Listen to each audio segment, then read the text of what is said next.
Ads లేకుండా latest episodes చూడండి. నా కంపెనీ నుండి బయటికి వచ్చిన ప్రతి డిజైన్ ఐడియా నాది, శ్రమ మా అన్నది, క్రియేషన్ నా కంపెనీది. నీకు దమ్ముంటే ప్రూవ్ చేయి.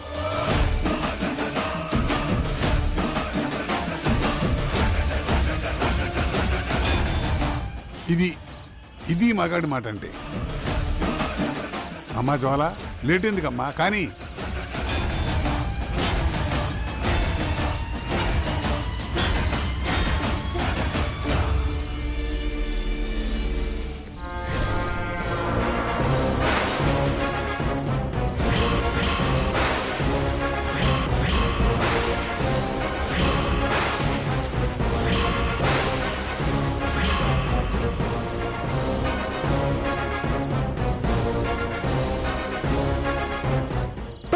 దొంగలున్నారు డాడీ, అందుకే అలా పడుంటాయని ఎక్స్ట్రాగా ఒక 10 పెన్ డ్రైవ్లు తెచ్చాను.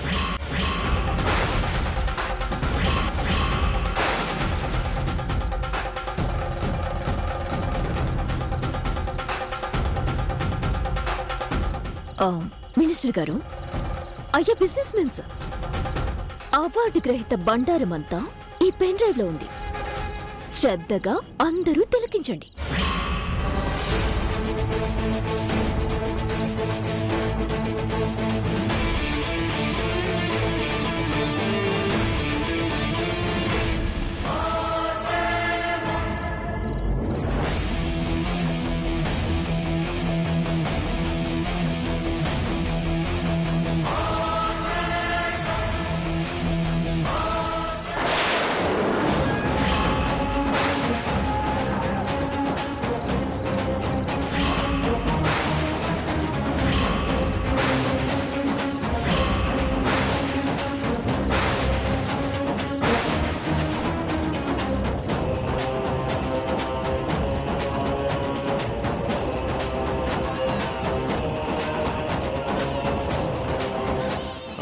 అవంతిక, డిజైన్స్ రెడీ చేసావా? లేదండి, అదే పనిలో ఉన్నాను. పాప ఏడుస్తుందని ఆడిస్తున్నాను. అదేంటి అవంతిక, ఆ డిజైన్స్ మనం 2 రోజులు సబ్మిట్ చేయాలి. నువ్వు డిజైన్ వేసే పనిలో ఉండు, పాప నేను ఆడిస్తా. ఇలా ఇవ్వు.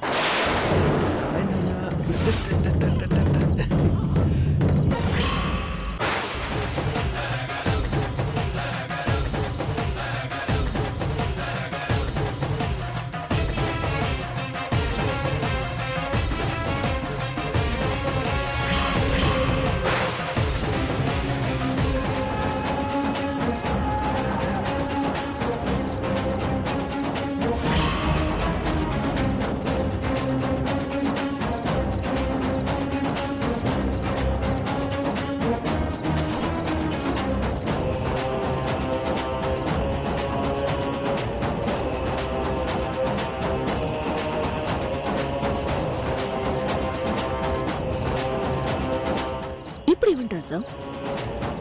ఆ వీడియో అంతా అబద్ధం అంటారా?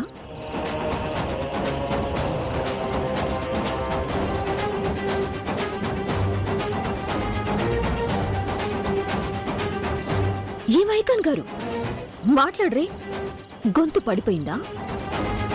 మాటలు రావట్లేదా? లేకపోతే ఇదంతా నా ప్లాన్ అంటావా?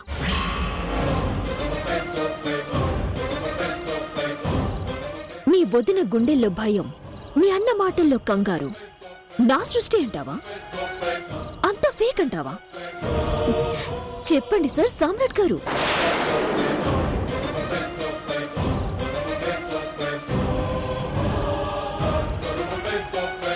ఇప్పుడొచ్చిన ఈ అవార్డే కాదు, 6 నెలల ముందు వచ్చిన అవార్డు, పోయిన సంవత్సరం పొందిన సత్కారం, 4 ఏళ్లుగా వచ్చిన పురస్కారాలు అన్ని అన్ని ఇతగాడు అసహించుకుంటున్నా ఒక ఆడదాని క్రియేషనే.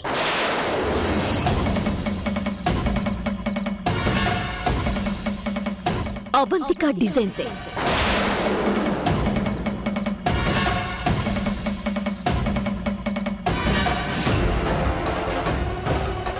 కాదని అవంతికనే చెప్పమనండి.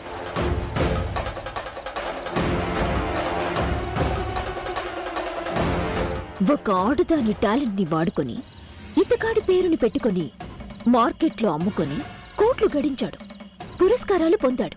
కాని ఆడదంటే నచ్చదు, చీర కట్టే వాళ్ళంటే గిట్టదు.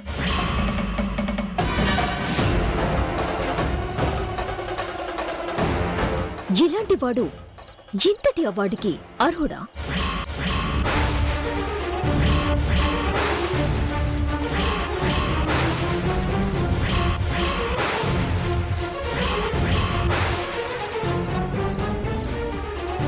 సామ్రాట్, ఏంటయ్యా ఇది?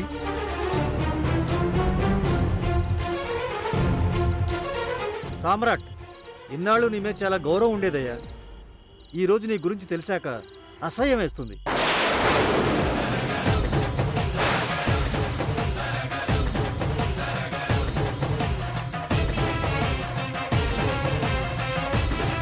నిన్ను నువ్వు టాలెంట్ చూసి నీలా ఉండాలని నలుగురికి చెప్పేవాణ్ణయ్యా. కానీ ఇప్పుడు తప్పు చేశాననిపిస్తుంది. వ్యాపార ప్రపంచంలో ఉంటే నీలా ఉండాలనుకున్నావు, కానీ కల్లో కూడా నీలా బతకూడదని తెలిసిందయ్యా.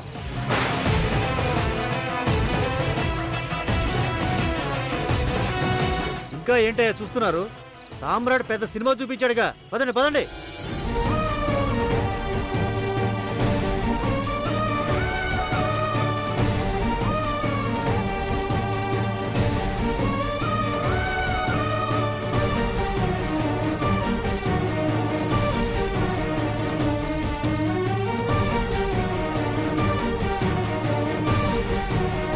సామ్రాట్, ఓటమి అంటే తెలియదు కదా నీకు? ఇలా ఇలా ఉంటుంది ఓటమి.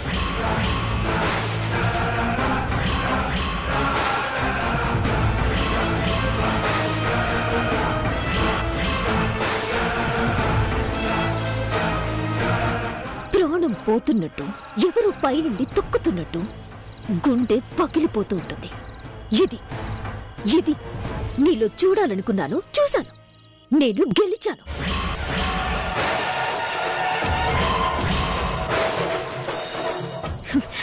డాడ్, నేను గెలిచాను కదా, నేను గెలిచాను. ఈ సామ్రాట్ మీద గెలిచాను.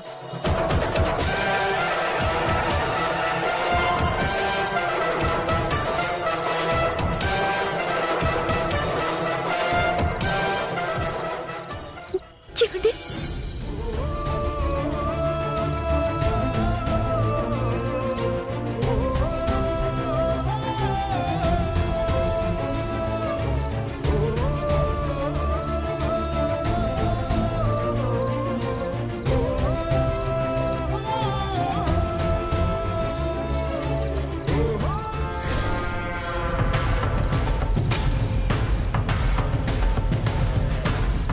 ఏమి తెలివి నీకు మీ ఆయనకే సొంతం అనుకున్నారా? నిన్ను మించిందే ఈ జ్వాల. చెప్పాను కదా, కొంగు చాలునంతగా ఏడిపిస్తాను అని. ఇక కట్టుకుని ఏడవండి.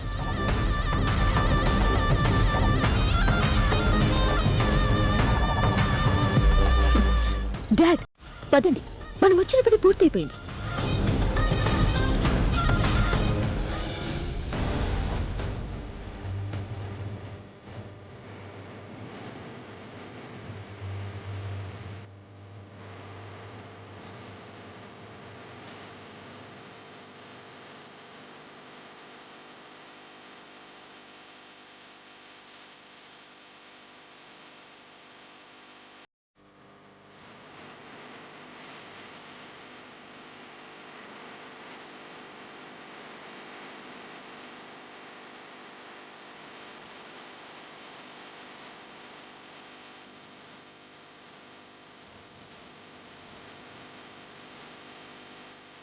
శ్రీవల్లి,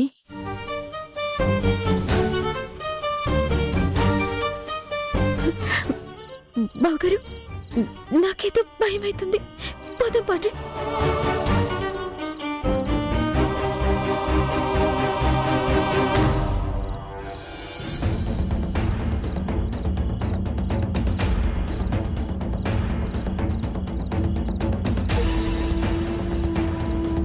ఆర్నెళ్ల ముందు వచ్చిన అవార్డు, పోయిన సంవత్సరం పొందిన సత్కారం, 4 ఏళ్లుగా వచ్చిన పురస్కారాలు అన్ని ఇతగాడు అసహించుకుంటున్నా ఒక ఆడదాని క్రియేషనే.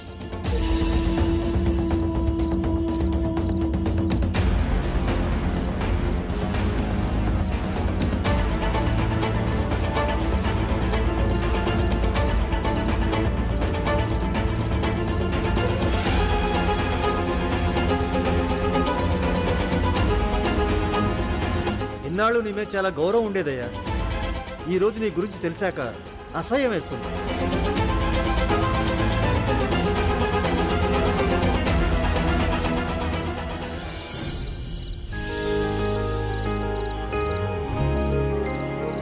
అయ్యో చూడు, నువ్వు హాయిగా బజ్జోవాలి.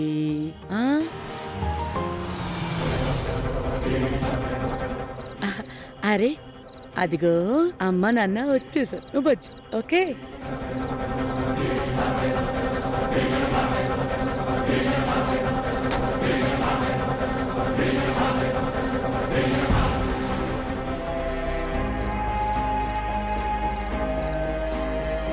నిన్ను నువ్వు టాలెంట్ చూసి నీలా ఉండాలని నలుగురికి చెప్పేవాడినయ్యా. కానీ ఇప్పుడు తప్పు చేశాననిపిస్తుంది.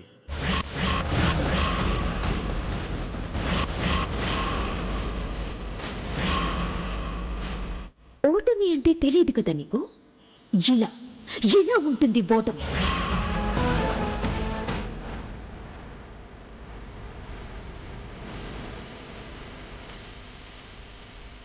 నాన్న సామ్రాట్. అవును, శ్రీవల్లి, చక్రి, అవంతిక ఎక్కడా?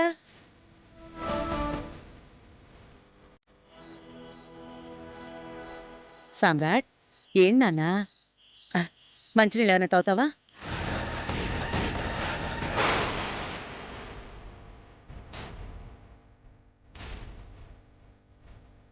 నానా ఏమైంది? ఆ కళ్ళేంటి అలా ఉన్నాయి? అసలు వీళ్ళంతా ఎక్కడ్రా?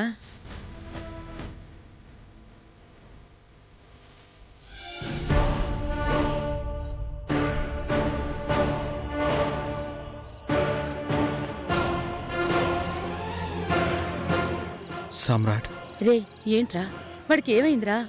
ఇందాక నుంచి అడుగుతున్నాను, ఉలుకు పలుకు లేకుండా అలాగే ఉన్నాడు. చక్రి వాళ్ళు ఎక్కడా అని అడిగితే చెప్పడం లేదు.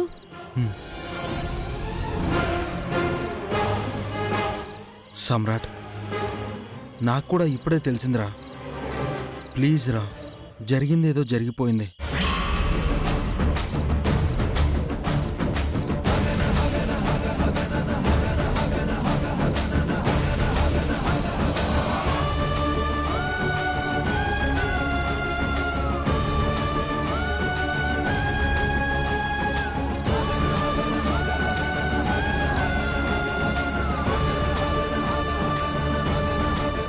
ఏరా చక్రి, ఏమైందిరా?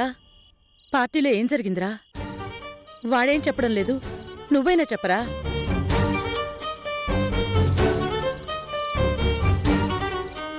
సమ్రాట్, సారీరా, నేను కావాలని.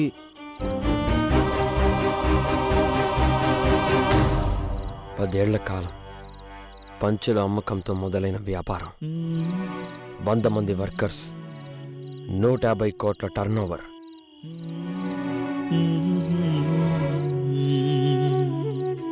ఈ కంపెనీ డిజైన్స్ కోసం పోటీ పడే బయ్యర్స్, ఎవరు ఎన్నటికీ అందుకోలేని సేల్స్, 6 ఏళ్లుగా నెంబర్ 1 పొజిషన్.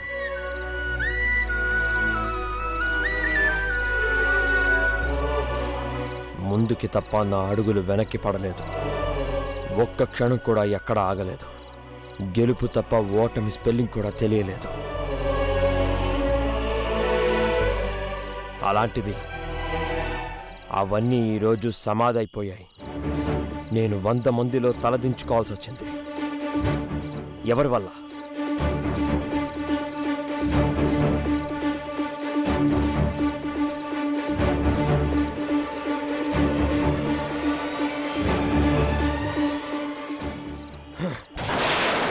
ఎవరి వల్ల?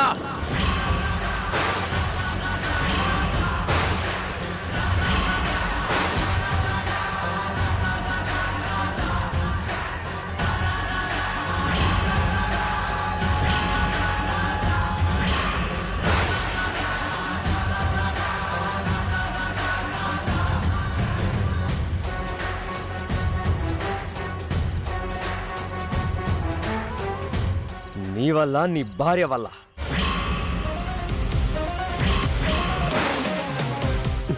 సామ్రాట్ ప్లీజ్ ఒక్కసారి నేను చెప్పేది విను.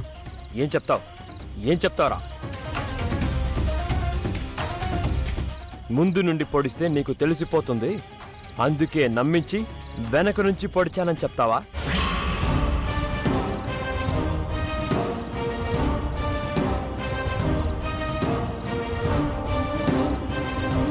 చంప మీద కొడితే బాధ తెలియదు, అందుకే కాలితో గుండెల మీద తన్నాను, కాస్త నొప్పిగా ఉంటుంది, ఓర్చుకో అని చెప్తావా? ఏం చెప్తావు?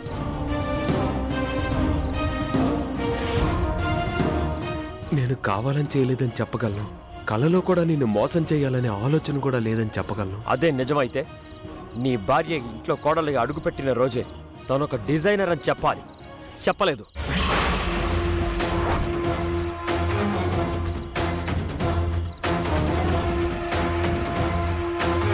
నాలుగేళ్లుగా నా వెనకాలే ఉంటూ ఇద్దరు నా వెనకాల గోతులు తీస్తూ తను వేస్తున్న డిజైన్స్ని నీ డిజైన్స్గా, నీ క్రియేషన్గా చూపిస్తూ నన్ను ఈరోజు వెర్రివాణ్ణి చేసావు కదరా.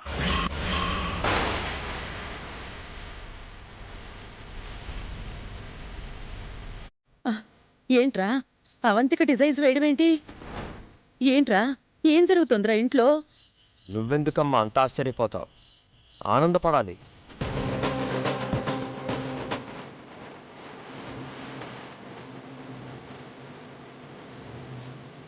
నీ చిన్న కోడలంటే ఏదో వానాకాలపు డిగ్రీ చదివి గంటకో వంట చేసి పెడదామని ఇంటికొచ్చింది. కానీ నీ పెద్ద కోడలు అలా కాదు. ది గ్రేట్ ఫ్యాషన్ డిజైనర్, మన ఊహకు కూడా అందని టాలెంట్. దాన్ని వృధా చేసుకోలేక, వంటింటి కుందేలుగా ఉండలేక నీ పెద్ద కొడుకు షాడోలో డిజైన్స్ వేసి ఈరోజు నా శత్రువు నన్ను ఆడదాని టాలెంట్తో బతికే వెర్రి వెదవని అని వేరెత్తి చూపించేలా చేసింది.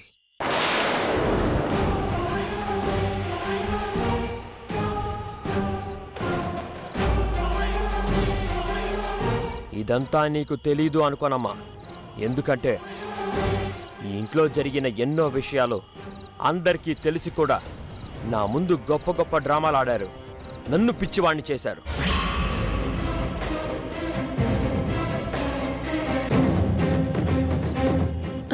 నాన్న సామ్రాట్, సత్య ప్రమాణకంగా చెప్తున్నాన్రా, అవంతిక ఫ్యాషన్ డిజైనర్ అని, అదేదో బొమ్మలు వేసిందని, ఇన్నాళ్ళు చక్రీ పేరున డిజైన్స్ వేసిందని ఇప్పటికీ నాకు తెలీదురా. కానీ వాడికి తెలుసు.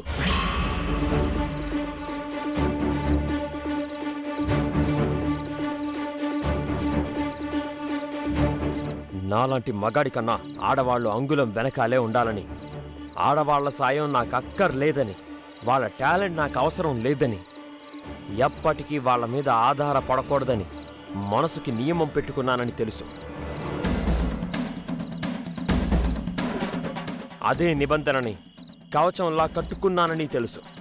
అయినా వాడి భార్యతో డిజైన్స్ వేయించి అవి నా చేత మార్కెటింగ్ చేయించి నా క్యారెక్టర్ని దిగజార్చాడు. నా కట్టుబాటుని తుంగలో తొక్కాడు వీడు.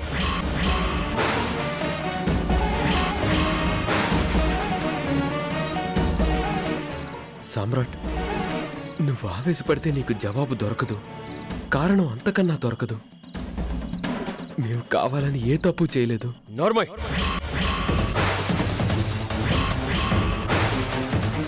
చెయ్యాల్సిందంతా చేసి ఇంకా ఏ మొహం పెట్టుకుని మాట్లాడుతున్నావు? ఆవేశపడకుండా ఆనందించడానికి నువ్వేమైనా నన్ను అందలం ఎక్కించావనుకున్నావా? పాతాళానికి పడదోశావు. నా ఆలోచనల్లో కూడా లేని ఓ ఆడ మనిషి చేతికి క్యాన్వాస్ ఇచ్చావు. నా ఆఫీస్లో ఆడ పురుగు కూడా కనిపించకూడదన్న నా కంపెనీలోకి నీ భార్యని తెచ్చావు. నా శత్రువుకి అవకాశం ఇచ్చావు. నన్ను పొగిడిన నోళ్లతోనే నన్ను చేదరించుకునేలా చేశావు.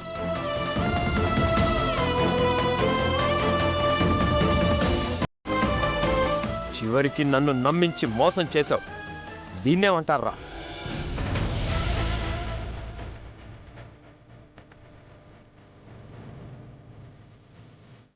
నిన్ను మేము మోసం చేయలేదురా, అబద్ధం చెప్పాం అంతే. అబద్ధం చెప్పాం అంతేనా? అబద్ధం అనేది అంత తేలికైంది అనుకున్నావా? నీ అబద్ధం నా క్యారెక్టర్ని చంపేసింది. నీ అబద్ధం నా పరువుని బజారులో పెట్టింది.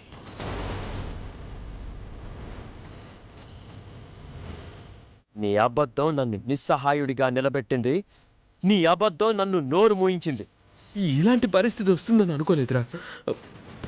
ఆ జ్వాల ఇంత రాక్షసత్వంగా ప్రవర్తిస్తుందని ఊహించలేదు. పరిస్థితులు అంచనా వేయలేనప్పుడు, శత్రువు పగని పసిగట్టలేనప్పుడు అబద్ధం చెప్పడానికి భయపడాలి, నిజం చెప్పడానికి ముందుకు రావాలి. అది మర్చిపోయి ఎందుకు అబద్ధం చెప్పావు? చెప్పే అవకాశం రాలేదు. జ్వాల చేతిలోకి వెళ్ళిన డిజైన్ నీ భార్యది. ఆ డిజైన్ జ్వాలది కాదు. అది ప్రూవ్ చేసుకోవడానికి కోర్టులో జడ్జి గారి ముందు పెట్టిన డిజైన్ నీ భార్యది.